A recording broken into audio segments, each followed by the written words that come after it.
बिहार में जब जेडीयू और आरजेडी की सरकार थी तो उस समय जेडीयू के पूर्व सांसद शहाबुद्दीन का एक बयान बहुत ज्यादा चर्चित हुआ था कि मेरे नेता लालू यादव हैं, नीतीश कुमार तो परिस्थिति के मुख्यमंत्री हैं। इस बात पर जेडीयू नेताओं ने आपत्ति जताई, लेकिन न तो लालू ने शहाबुद्दीन की बात को काटा और न ही शहाबुद्दीन अपनी बात से पलटे। वो बात अलग है, नीतीश कुमार अपने फैसले से पलट गए और बीजेपी के साथ चले गए, लेकिन अब बीजेपी विधायक भी नीतीश कुमार को परिस्थिति का मुख्यमंत्री बता रहे हैं। जेडीयू इसे लेकर लाल हो रही है तो बीजेपी झुकती दिख रही है। देखिए ये रिपोर्ट। बिहार में नीतीश बीजेपी की जरूरत है या बीजेपी नीतीश की जरूरत, ये सवाल इस वक्त खड़ा हो गया है। बात सत्ता की है, इसीलिए एक दूसरे के खिलाफ लगातार चल रही बयानबाजी के बीच भी नीतीश कुमार की सरकार बची हुई है।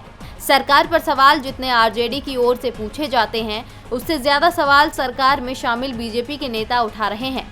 मामला शांति व्यवस्था का हो या महामारी के बीच सरकार के फैसले का, नीतीश कुमार के हर फैसले पर बीजेपी की ओर से सवाल उठाए गए और अब बीजेपी एमएलसी टुन्ना पांडे के बयान से नया विवाद खड़ा हो गया है।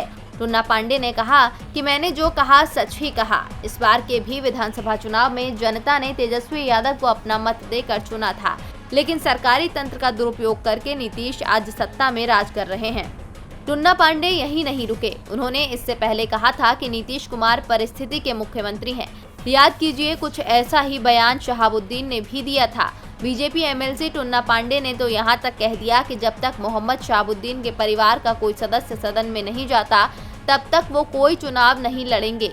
शहाबुद्दीन की जान चली गई, इसके लिए भी नीतीश कुमार जिम्मेदार हैं। टुन्ना पांडे के बयान पर जेडीयू नेताओं ने खुलकर नाराजगी जताई। जेडीयू संसदीय बोर्ड के अध्यक्ष उपेंद्र कुशवाहा ने बीजेपी प्रदेश अध्यक्ष संजय जायसवाल को टैग करते हुए ट्वीट किया, ये बयान आप तक भी पहुंच ही रहा होगा। संजय जायसवाल जी, ऐसा बयान अगर किसी भी जेडीयू के नेता ने भाजपा या उसके किसी नेता के बारे में दिया होता तो अब तक। उपेंद्र कुशवाहा ने लिखते लिखते खाली जगह छोड़ दी, लेकिन अपना मैसेज बीजेपी को दे दिया कि अब बहुत हो रहा है। बीजेपी ने भी जेडीयू के संकेतों को समझ लिया और पार्टी टुन्ना पांडे के बयान के 3 दिन बाद हरकत में आई और टुन्ना पांडे को कारण बताओ नोटिस जारी कर दिया गया। शुरुआत में बीजेपी टुन्ना पांडे पर किसी कार्रवाई के पक्ष में नहीं थी, लेकिन बीजेपी और जेडीयू की तकरार में लालू यादव के सक्रिय होने के बाद बीजेपी को अपने एमएलसी को नोटिस जारी करना पड़ गया। ऐसे में सवाल ये कि कब तक बिहार में एनडीए की सरकार चलेगी। डीवी लाइव की रिपोर्ट।